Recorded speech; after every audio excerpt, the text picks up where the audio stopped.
Stop holding those nuts with the tongue and groove pliers. No, this isn't a podcast about refrigerators or washers or dryers. This is the Plumber Marketing Podcast by Rooter Marketing, and it's episode 002. Let's go!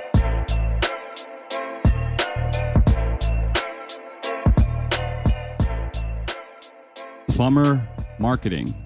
Now, what is plumber marketing? To first understand what plumber marketing is, we must understand marketing. What is marketing? Well, to the average person, marketing is something utilized to grow your business. But to a marketer, that definition is too vague. Marketing is the message that your plumbing business wants to be heard to the people your business seeks to serve. Let me explain. What is it that you want the people that you are serving to know about you? What is it about your business that stands out from the rest? That's all included within this message, and that message is the marketing. Okay, so it's not to be confused with advertising, which is the platform used to distribute that message. You use advertising to bump up your marketing. And marketing helps your prospective customers understand what it is that you are offering and how you are offering it, when you're offering it, how much you're offering it for. Marketing is that message. Simply put, if people don't know your plumbing business's message or what services you offer, they won't find you and they'll never call you. So you got to be crystal clear on your message. Now, what is a message in terms of marketing? Well, it's what you represent as a company. What are you best at? What are your values? What do you represent? What does your plumbing business represent? What is your plumbing business all about? Most importantly, remember, marketing is the message you deliver to the people you seek to serve. It's the latter part of the definition that should be focused on the most. Do you really know your customer?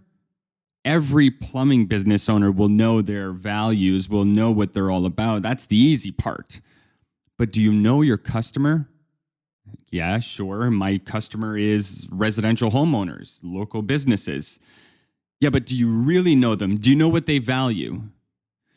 Any plumbing company can list their own values, right? But very few can list their customers' values.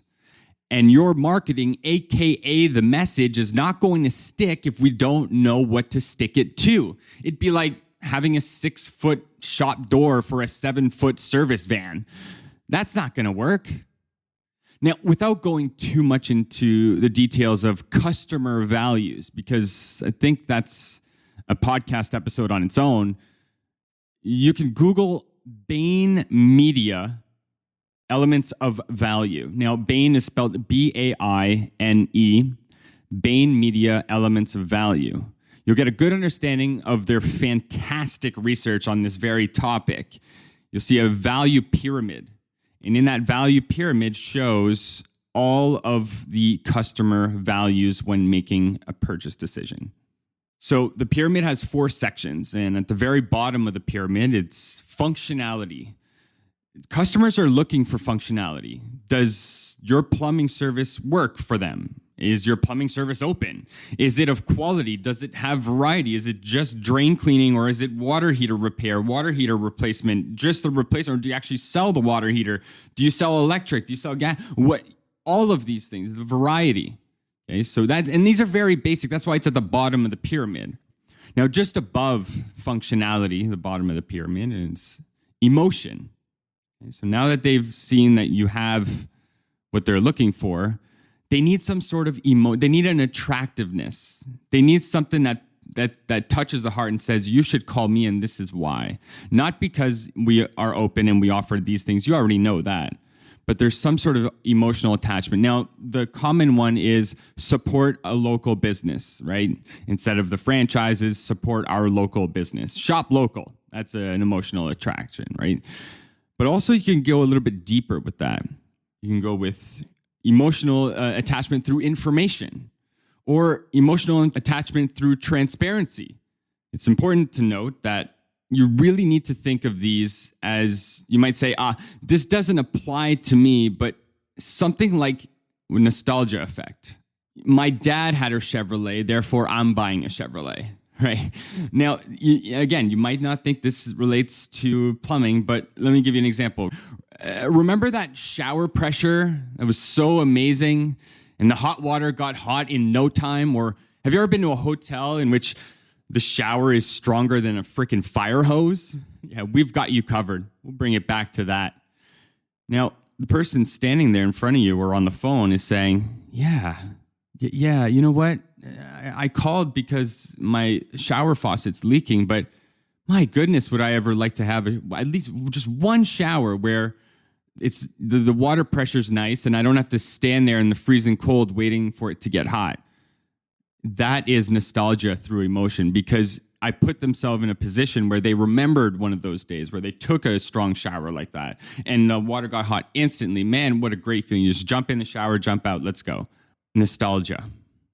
Okay, so just above that, just above emotion. So we went through functionality, emotion. I'm going through these very, very quickly. I think there's about 26 of them, 26 elements divided in 4 sections of the pyramid.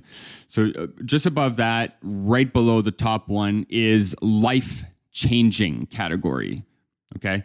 Hope and optimism, motivation. Again, you got to think outside the box here. I know you're a plumbing company, so it's like, well, come on, we're not offering life-changing services, but stick with me here. Understanding your customer is understanding that maybe, just maybe, their motivation to call your plumbing company is part of the renovations they are doing in their house. And if that's not life-changing, I don't know what is. So match their tone by matching their motivation. Be a part of that life-changing project. They called you because they want you on board. Now that is life-changing. And if you understand that, that means you understand the customer. Understanding these values is understanding your customer's values. And when you understand your customer's values, you can match them. You could speak to them. Your message can be customized for them. And finally, at the very top, self-transcendence. Now, this will certainly be another topic for another episode, because this is the cherry on top. So now that you know your message and you know the people you want to deliver this message to, only now can we get into marketing channels. I'm talking about the SEO. I'm talking about the content marketing. I'm talking about the social media marketing. I'm talking about the website. And finally, I'm talking about those expensive Google ads, right? Now, that'll fall into, that's a good cross-reference into advertising. Now, I'm going to do an episode on marketing channels alone. Each marketing channel will have its own episode. It deserves it. This is, by the way, the Plumber Marketing Podcast. Therefore, we should go deep into marketing discussions. However, I wanted to make this second episode, the first one was really just an introduction to the podcast. I wanted to make this episode to better understanding what is plumber marketing, what is marketing, and how it's divided. At its core, it's the message. It's the message you deliver to the people that you want your message to be heard to. On top of that, it's advertising, using advertising platforms to deliver this message to the people you want it to be delivered to.